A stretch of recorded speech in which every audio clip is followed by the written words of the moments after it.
So after a while, when I got to be about 15 or 16, and then as you get older, if you know about show business, there's those awkward ages. Yes. So you're no longer a child, right? And then you've got to transition. And so in that time, I decided, well, you know what? Rather than go through that transition, let me just put it down completely. Let me concentrate on high school and college, and then if I want to do it after I get out of college, I'll come back to it if it's something I think I want to do. Where along the line did you decide that education should be your Stumbled career? into education. Totally stumbled into it. Did your parents encourage you in that direction at all? No. In fact, my parents told me not to do it. They begged me. They know about the challenges. They said, please, yes, they said, please, whatever you do, don't become a teacher. If you become a college professor, but don't become a public school teacher. They were very adamant about that. But the first thing that drew me to teaching, when I was in college, I was part of a fraternity, Alpha Phi Alpha, and we did a lot of community service projects. We would work with kids and do tutorials and take them on field trips and things of that nature. And I kind of liked the feeling of being with kids and working with them and seeing them learn. So that turned me on to teaching. And when I left college, I kind of floated from job to job. I was a singing waiter for a while on a cruise ship, and that was enjoyable.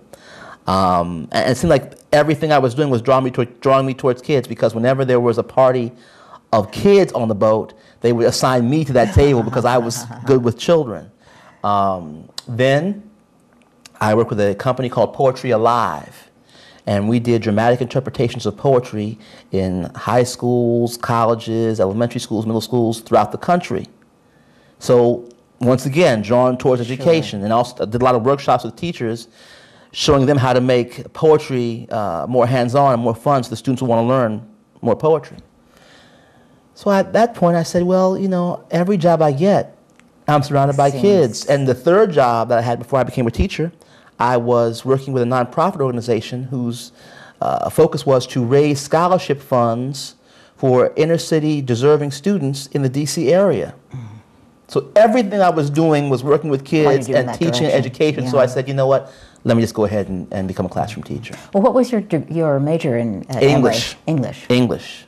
Well, then did you have to go back and have the teacher training and become certified after that? No, well, you have to remember also when I went into teaching, there was a teacher shortage. So all I had to do was pass my praxis. I didn't have to really go through the student teacher training and all those other things that most teachers have to go through. Plus the fact, right before I went into public school teaching, I worked as a contract services coordinator for Sylvan Learning Systems.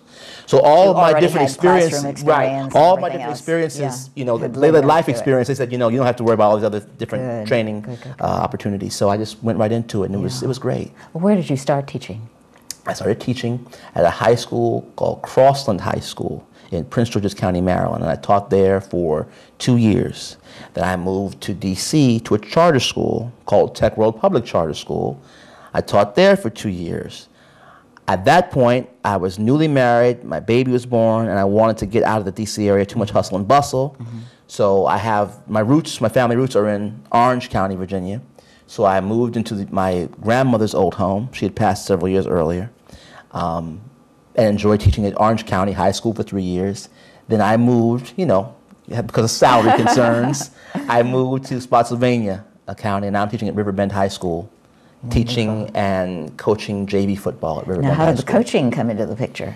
Well, I played high school football. And again, experiences that you don't know are going to lead you. You don't know where you're going to lead. And I just, you know, thought I enjoyed the camaraderie of playing football, and I enjoyed the, you know, the positive effect that my coaches had on my maturation process. And I said, I want to do that same thing for young men, especially young African-American males, because they don't have as many role models as we would like. So I said, well, coaching is just another way I can continue to do that. Absolutely. And probably have more influence on them in that relationship than as a classroom teacher. Because it's what they want to do. I'm force-feeding them in class, but on the football field, they love it, so we get a lot more done. And also the relationship, I think, between coaches and students, or drama teachers and students, or art teachers and students, is very different, and you get to know the kids really, really well. On a much different level. So I mean, you know, I always want to be close to coaching or mentoring in some way, shape, or form. If I'm not teaching anymore, I always want to be mentoring or coaching a kid, whether it be academically or athletically, at all times. Did you have a chance to keep writing all of this time, or?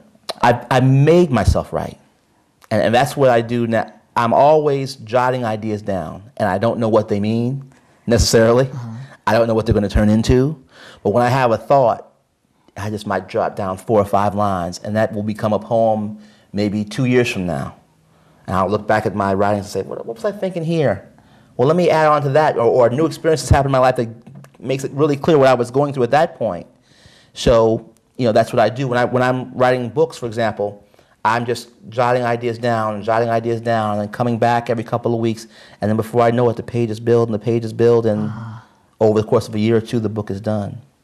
That's wonderful. Was your book of poems your first published effort, or? My first published effort was a book, a self-help guide for African-American students at predominantly white colleges called The Raisin and Milk Syndrome, 10 survival tips for black students at predominantly white colleges and universities. And that was, I just felt like, having graduated from Emory University as I did, a lot of the African-American students that went to school with me weren't as prepared.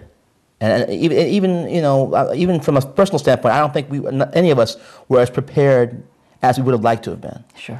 And so there were different things and different techniques that I learned over my 4 years at Emory that I wanted to turn over and give to new college students or prospective college students. Things about how to stroke your professors, things about what type of organizations you should join, the people that are the ones to know on campus. Because just like anything else, college or life, there's a political aspect, there's a business aspect, and you have to know how to move in different circles. So I wanted to share that information with kids who have been in circumstances where no one's telling them that. Well, interestingly, that's kind of information that most students could benefit from. Sure. Whatever color, whatever minority, whatever religion, race, whatever. And I found all kids loved it. They liked the book. Absolutely, and that's included actually in this Reflections of Confused Middle-Aged Black Youth, which is the book of poems, which I dearly loved. I enjoyed it thoroughly. Thank you. But the information to college students is also included in here, and yes. It's very interesting for me to read. Yes. Because it's the kind of thing that most kids really don't think about. No. And nobody tells them. And no one's going to. And nowadays, we live in a society, unfortunately, where kids have to be their own advocates. Absolutely. They have to ask. If you're not asking, if you're not investigating, don't expect anybody to give you the information, because there's so much things, so many things going on in schools these days. The kids have got to force the issue because, we're all busy. And if you don't ask us, we might not find the time to tell you. Exactly. Well, let's talk about the reflections a little bit, because it does give it